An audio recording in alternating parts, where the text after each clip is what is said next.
Ya pemirsa, memang vonis bebas Ronald Tanur ini menuai banyak kecaman bahkan juga sorotan. Tapi kita harus menggali lebih dalam lagi karena tidak mungkin para hakim memutuskan sebuah vonis tanpa ada pertimbangan khusus. Apalagi jika memang kasus ini adalah kasus yang memang sudah merambah ke wilayah nasional. Pasti ada pertimbangan-pertimbangannya. Coba kita akan menggali lagi fakta-fakta yang mungkin bisa kita diskusikan sama-sama pemirsa terkait dengan Ronald Tanur bebas. Kok bisa? Nah, kita akan lihat dulu. Ada fakta sidang yang terkait dengan berawal dari dakwaan. Ronald Tanur ini didakwa terkait dengan pasal pembunuhan dan juga penganiayaan terhadap kekasihnya Dini. Nah, kemudian fakta kejadian terkait dengan kejadian itu seperti apa yang kemudian muncul merujuk pada dakwaan pembunuhan dan juga penganiayaan. Tepatnya pada tanggal 3 Oktober 2023, Ronald dan kekasihnya Dini makan di Great Walk Citraland pada pukul 18.30 waktu Indonesia Barat, dan kemudian karaoke sambil minum minuman keras di Black Hole KTV pukul 9:30, kurang lebih seperti itu. Dan kita akan lanjutkan next. Setelahnya pada 4 Oktober, tepatnya dini hari atau tengah malamnya, mereka terlibat cekcok setelah karaoke sambil minum miras pada pukul 00.10, dan kepala Dini pun pada saat itu dipukul dengan botol miras. Dini kemudian saat di parkiran, Dini dilindas di parkiran Landmark Mall Surabaya, dan itu terlihat di kamera CCTV yang sempat viral beberapa waktu lalu. Dan kemudian korban dibawa ke apartemen Tanglim Orchard PTC oleh Ronald Tanur, dan kemudian juga dibawa ke rumah sakit. Nah, kemudian setelah peristiwa itu, Dini pun dinyatakan meninggal di Rumah Sakit Nasional Hospital Surabaya. Dini mengalami memar paru, patah iga usai dianiaya Ronald. Dan terkait dengan memar paru, patah iga ini merupakan hasil dari visum yang juga menjadi salah satu alat bukti jaksa di persidangan. Termasuk bahwa kepala Dini dipukul dengan botol miras ini pun juga keterangan Dini sempat kemudian membuat video-video yang beredar di media sosial terkait adanya kekerasan-kekerasan yang dilakukan oleh Ronald Tanur sebelumnya selama mereka menjalin hubungan. Nah, CCTV itu sendiri pun juga beredar viral di media sosial, dan di situ juga ada keterangan para petugas security yang meskipun tidak melihat langsung peristiwa yang terjadi, tapi sempat bertemu dengan Dini dalam situasi yang sudah tidak berdaya dan juga Ronald Tanur. Kita akan lihat next. Nah, dari fakta-fakta itu tentu saja sudah disajikan di persidangan oleh para jaksa. Tapi apa kemudian yang membuat para hakim ini memiliki putusan dan pertimbangan yang berbeda? Coba kita kaji dari sisi majelis hakim sendiri. Yang pertama, hakim menganggap bahwa kematian korban akibat alkohol. Nah, dalam pertimbangannya, hakim menilai kematian Dini Esera bukan karena penganiayaan yang dilakukan oleh Ronald Tanur. Korban dinilai meninggal karena minuman beralkohol, bukan karena ada luka dalam hatinya, tetapi ada penyakit lain yang disebabkan minum-minuman beralkohol saat karaoke itu terjadi. Dan menyikapi hal tersebut pun juga pihak kejaksaan menilai bahwa hakim tidak melihat itu secara utuh karena pada faktanya memang ada visum bekas luka atau penganiayaan. Dan selanjutnya adalah hakim menilai Ronald Tanur berupaya menolong Dini sebagai bagian yang meringankan Ronald Tanur. Memang benar setelah ada peristiwa pemukulan botol minuman keras di tempat karaoke, setelah cekcok, setelah peristiwa yang terjadi di lokasi parkiran dan Dini kemudian pingsan tak berdaya, Ronald memang sempat membawa Dini ke rumah sakit sebagai bagian dari upaya menolong Dini. Nah, ini menjadi pertimbangan majelis hakim yang meringankan Ronald Tanur yang menyebutkan bahwa tidak ada unsur kesengajaan ingin menyakiti ataupun melakukan penganiayaan terhadap Dini. Yang poin selanjutnya ini tidak ada saksi. Nah, tidak ada saksi ini secara hukum menurut majelis hakim ini juga menjadi bagian dari hakim memutuskan tidak bersalah walaupun ada saksi ahli yang mencoba untuk mendeskripsikan segala bentuk bukti dan juga alur dari peristiwa, tapi tidak ada saksi merupakan salah satu hal yang menurut hukum tentu saja tidak bisa menjadi patokan untuk menetapkan seorang terdakwa itu bersalah atau enggak. Padahal di satu sisi menurut kuasa hukum sendiri menilai bahwa memang tidak ada saksi yang langsung melihat Ronald Tanur ini membunuh. Tapi jaksa mengatakan, bahkan pengacara dari pihak keluarga juga mengatakan, tapi dari serangkaian kasus ini harusnya bisa dilihat secara utuh bahwa ada fakta-fakta lain yang memang bisa dipertimbangkan untuk Ronald Tanur mendapatkan hukuman. Yang pertama adalah bukti CCTV, yang kedua adalah visum bahwa jadi luka-luka dan juga penganiayaan. Nah, itu tadi pertimbangan dari hakim. Kami belum bisa mendapatkan keterangan lebih lagi pertimbangan secara langsung hakim seperti apa, tapi inilah yang memang disampaikan di saat fakta persidangan berlangsung. Next. Nah, akhirnya ini ada memicu pemirsa reaksi dari publik. Unjuk rasa di PN Surabaya kecam vonis bebas Ronald Tanur pun juga kemudian meluas. Kejari juga mengajukan kasasi ke PN Surabaya. Ini merupakan bagian dari peninjauan kembali kasus ini karena ada kejanggalan yang dinilai dari pihak Kejari sendiri. Dan yang paling penting ini di sini yang terkini adalah DPR mendorong Ronald Tanur untuk dicegat ke luar negeri terlebih dahulu agar menghindari adanya aksi-aksi yang memang belum selesai karena di sini proses kasasi juga masih diajukan, masih berlangsung dan DPR juga meminta hakim memvonis bebas Ronald Tanur dipidanakan. Dan ini bukan institusi DPR secara umum ya, tapi ini adalah anggota-anggota dewan yang menyuarakan saat kemarin rapat bersama. Next.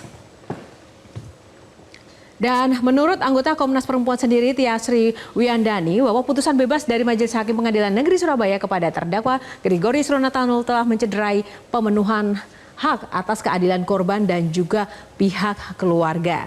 Next. Selain dari Komnas Perempuan, ada dari LBH Surabaya sendiri yang juga mengikuti kasus ini sejak awal, mengatakan bahwa ini bukan sekali dua kali dari pihak pengadilan khususnya memutuskan di mana yang seharusnya itu bersalah maka dinyatakan bebas. Kemarin kita sudah mengingat bahwa ada tragedi Kanjuruhan di mana penyebab utamanya terdakwa dinyatakan tidak bersalah karena ada angin seperti itu. Next. Nah, siapakah ketiga hakim yang saat ini masih menjadi sorotan atau kontroversi terkait penetapan vonis bebas kepada Ronald Tanur? Yang pertama adalah Hakim Erintuah Damanik, sempat berdinas di Pengadilan Negeri Medan dan pada tahun 2020 pindah ke PN Surabaya dan saat ini jabatannya adalah pembina utama Madya di PN Surabaya. Selain Erintuah, next kita akan lihat ada Heru Hanindyo. Hakim Heru ini sempat berdinas di PN Jakarta Pusat pada November 2023 bertugas di PN Surabaya. 2018-2019 ditempatkan di PN Tipikor Manokwari dan saat ini jabatannya adalah pembina utama muda di PN Surabaya. Dan selain Heru, ada juga Hakim Mangapul, sempat berdinas di PN Tebing Tinggi pada November 2021, menjadi Ketua PN Tebing Tinggi kelas 1B dan saat ini menjabat pembina utama Madya di PN Surabaya. Nah, ini adalah 3 profil hakim. Saya juga akan mengajak Anda untuk mencoba menggali dan berdiskusi terkait dengan kasus ini. Kita akan langsung tersambung dengan Bapak Abdul Fikar. Bapak Abdul Fikar. Ya. Pakar hukum pidana kita. Selamat siang, Bapak. Selamat siang. Nah, Bapak, singkat saja yang pertama-tama langsung saya ingin tanya, apa tanggapan Anda terkait dengan vonis bebas kepada Ronald Tanur ini? Iya.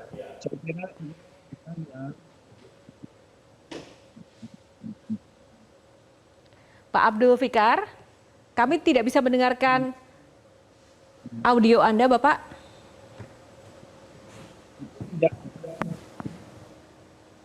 Tidak mungkin bahwa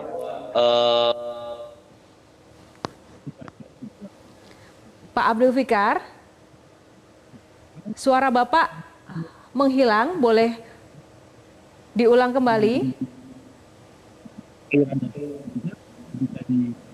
bisa di apa namanya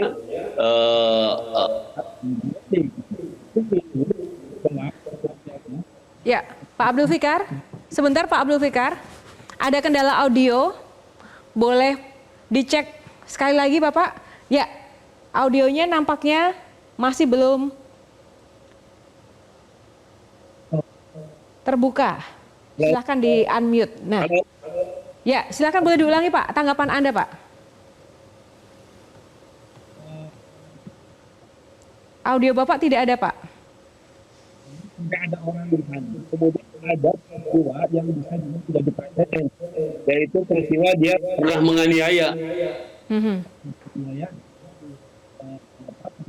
Baik, nampaknya ada kendala dari perangkat ponsel Pak Abdul Fikar ya, sehingga audionya tidak konsisten begitu, hilang dan timbul. Kita coba sekali lagi Pak. Ya, halo. Ya Pak.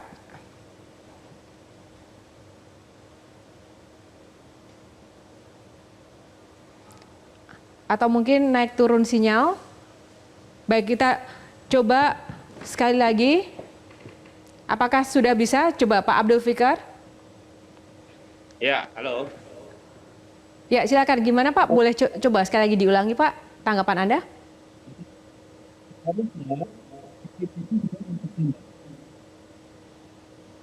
Baik, nampaknya belum ada tanda-tanda penjelasan terhubung dengan baik ya dengan Bapak Abdul Fikar. Nah, pemirsa, yang pasti sambil kita menunggu koneksi membaik dengan Pak Abdul Fikar, yang pasti memang kebebasan dari Ronald Tanur ini menuai kontroversi karena di satu sisi memang sebelumnya kita sempat melihat sendiri dan mengikuti kasus-kasus yang menyertai Ronald Tanur ini, banyak sekali fakta-fakta viral yang bisa dibaca dan dikuak oleh publik, khususnya juga terkait dengan CCTV dan keterangan-keterangan dari para saksi-saksi yang tidak melihat memang peristiwa pembunuhan atau penganiayaannya, tapi sempat melihat pasca dari dugaan penganiayaan yang sempat dialami oleh Dini. Dan itu pun juga kemudian direspon oleh pihak keluarga yang mengaku bahwa tidak bisa menerima adanya putusan hakim tersebut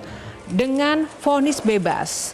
Bahkan juga dari sejumlah pihak mengatakan, baiklah jika memang mungkin tidak ada fakta-fakta atau mungkin saksi yang melihat Ronald Tanur membunuh atau menganiaya, tapi dari apa yang sudah didapatkan rangkaian fakta dan juga bukti-bukti yang termasuk visum khususnya memang dinyatakan ada unsur penganiayaan. Minimal ada sanksi hukum. Bahkan segenap pihak keluarga dari korban sendiri kemudian juga akhirnya bertanya, kalau tidak ada yang bertanggung jawab, lalu siapa yang harus bertanggung jawab atas meninggalnya dari Dini?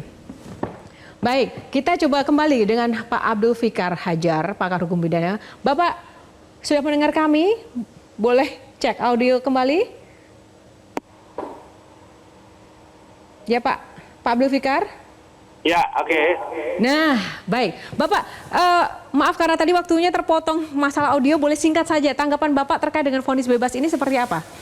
Ya, saya kira ini vonis yang tidak memenuhi rasa keadilan karena ada vonis sebelumnya yang menyatakan juga bahwa terdakwa itu sudah melakukan penganiayaan terhadap korban. Dan ini mestinya menjadi pegangan hakim gitu. Ya, meskipun umpamanya peristiwa yang kedua ini tidak ada saksi yang menyaksikan sama sekali, tetapi hanya ada 2 orang itu. Nah, mestinya kan tidak mungkin umpamanya ada makhluk halus menganiaya sampai umpamanya berbekas penganiayaan dan sebagainya. Nah, itu harusnya dipertimbangkan oleh hakim. Jadi bukan bukan pembebasan ya sebenarnya. Karena Ya, apa? Pak Abdul Karena Fikar. ada mereka berdua gitu. Pak Abdul Fikar, tapi kan bagaimanapun juga Pak Abdul Fikar, hakim-hakim ini kan tidak bisa sembarangan juga memutus vonis karena ini menyangkut dengan nasib orang seperti itu. Bahkan tadi hakim juga menyampaikan pertimbangannya karena tidak ada saksi yang melihat sendiri pembunuhan dan penganiayaan, bahwa Ronald Tanur sempat membawa ke rumah sakit. Menurut Anda apakah itu tidak cukup? Atau memang dari pihak jaksanya amunisinya juga lemah? Ya, nomor 1 sebenarnya dalam peradilan pidana yang menjadi peran utama adalah dakwaannya, gitu. Ya, dakwaan itu bisa umpamanya dengan pasal pembunuhan, tapi juga bisa juga dengan pasal penganiayaan yang mengakibatkan kematian, umpamanya seperti itu, ya. Atau juga bisa juga dengan pasal lain yang ujungnya adalah mengakibatkan kematian, gitu. Nah, saya kira ini salah satu kelemahan di satu sisi hakimnya yang tidak secara komprehensif melihat fakta persidangan. Di sisi lain, jaksa juga menurut saya teledor karena tidak memasukkan semua aturan-aturan yang bisa menjerat terdakwa. Artinya, meskipun umpamanya dakwaan pembunuhan itu tidak terbukti, tetapi bisa dijerat dengan pasal lain yang bisa menjerat terdakwa yang ujungnya adalah mengakibatkan kematian, namanya penganiayaan. Ya. Baik, singkatnya Bapak Abdul Fikar, singkatnya harusnya tidak bebas ya? Betul, seharusnya tidak bebas karena sudah ada presiden sebelumnya dia pernah dipersoalkan juga karena menganiaya orang yang sama atau korban gitu. Jadi ketika Kejari sekarang mengajukan kasus ini ke ranah kasasi, itu menurut Bapak sudah tepat ya? Menurut saya sudah tepat, gitu ya. Hanya saja mungkin jaksa ini kurang lengkap mengajukan alat-alat bukti, gitu, sehingga hakim menyatakan bahwa tidak ada yang melihat sama sekali. Nah ini kan agak sulit jadinya. Padahal tidak mungkin orang meninggal tanpa ada penyebabnya kalau memang sistem sudah menyatakan bahwa itu akibat benda tumpul. Begitu, Mbak. Baik, terima kasih Bapak Abdul Fikar Hajar yang sudah menyempatkan waktu bersama Metro Siang, pakar hukum pidana yang saat ini sudah terhubung bersama kami. Pemirsa, selamat siang Bapak. Dan itu tadi pemirsa sedikit ulasan terkait dengan update terkini bebasnya Ronald Tanur dari jerat hukum. Dan jelajahi cara baru mendapatkan informasi. Download Metro TV Extend sekarang.